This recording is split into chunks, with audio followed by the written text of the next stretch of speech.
ಈ ದಿನ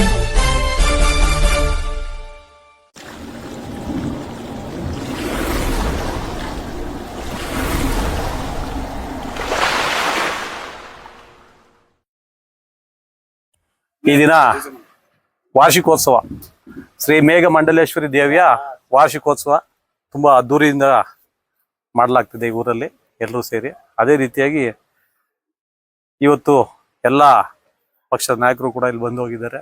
ನಾವು ತಡವಾಗದ ಕಾರಣ ನಮ್ಮ ಪತ್ರಕರ್ತರಿಗೆ ಸ್ವಲ್ಪ ತಡವಾಗಿ ಕ್ಷಮೆ ಇರಲಿ. ಬಹಳಷ್ಟು ಕಾರ್ಯಕ್ರಮಗಳಿತ್ತು ಅಲ್ಲಿ ನಮ್ಮ ಗುಡುಪಲ್ಲಿ ರಥೋತ್ಸವ, ಜೊತೆಗೆ ಅಲ್ಲಿ ಪಕ್ಕದಲ್ಲೇ ಒಂದು ದೊಡ್ಡ ಹಬ್ಬ ಆಯ್ತು, ನೋಡ್ಕೊಂಡು ಬರುತ್ತೆ ರೆಡ್ಡಿಹಳ್ಳಿಲಿ ಲೇಟ್ ಆಯ್ತು.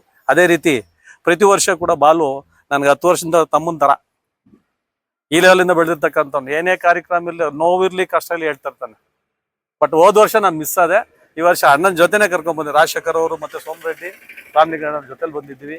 ಅದೇ ರೀತಿ ಪ್ರತಿ ವರ್ಷ ಕೂಡ ಬಹಳ ಅದ್ದೂರಿಯಾಗಿ ಮಾಡಿ ಪ್ರತಿಯೊಬ್ಬರನ್ನು ಕರೆದು ಅವ್ರಿಗೆ ಕೊಡ್ತಕ್ಕಂಥ ಗೌರವ ಕೊಡ್ತಕ್ಕಂಥದ್ದು. ಆತನಿಗೆ ಅವತ್ತಿಂದ ಆಲಂಗರ್ ಶಿಷ್ಯನಾಗಿ ಬೆಳೆದಿರೋದ್ರಿಂದ ಅದೇ ಬುದ್ಧಿ ಇಟ್ಕೊಂಡು ಒಳ್ಳೆ ಗೌರವ ಬೆಳೆಸ್ಕೊಂಡಿದ್ದ ಎಲ್ಲ ನಾಯಕರಲ್ಲೂ ಕೂಡ ಪಕ್ಷಭೇದ ಇಲ್ಲ ಅದನ್ನ. ಆದ್ರೆ ಆತ ಒಂದು ಕೊಟ್ಟಿರ್ತಕ್ಕಂಥ ಒಂದು ಒಳ್ಳೆಯತನ ಅದನ್ನು ಕಾಪಾಡ್ಕೊಂಡ್ ಬರ್ತದೆ ಇದುವರೆಗೂ ಕೂಡ. ಆ ತಾಯಿ ಸದಾ ಆತನ ಕುಟುಂಬಕ್ಕೆ ಯಾವತ್ತೂ ಕೂಡ ಐಶ್ವರ್ಯ ಕೊಟ್ಟು, ಆರೋಗ್ಯ ಕೊಟ್ಟು, ಭಾಗ್ಯ ಕೊಟ್ಟು ಕಾಪಾಡಲಿ. ಅದೇ ರೀತಿ ಅವನ ಕುಟುಂಬದಲ್ಲಿರ್ತಕ್ಕಂಥ ಪ್ರತಿಯೊಬ್ಬರು ತಂದೆ, ತಾಯಿ, ಅಣ್ಣ, ತಮ್ಮಂದ್ರು ಎಲ್ಲರೂ ಕೂಡ ಚೆನ್ನಾಗಿರ್ಲಿ. ಹಾಗೆ ಈ ಊರಿನ ಎಲ್ರಿಗೂ ಕೂಡ ತಾಯಿ ಒಳ್ಳೇದು ಮಾಡುತ್ತಾ ಎಲ್ಲರನ್ನೂ ಕಾಪಾಡಲಿ ಅಂತೇಳಿ ಈ ಸಮಯದಲ್ಲಿ ನಾನು ಒಂದು ಎರಡು ಮಾತಾಡೋದಕ್ಕೆ ಹೇಳೋದಕ್ಕೆ ಇಷ್ಟಪಡ್ತೀನಿ. ಥ್ಯಾಂಕ್ ಯು, ಧನ್ಯವಾದಗಳು, ನಮಸ್ಕಾರ.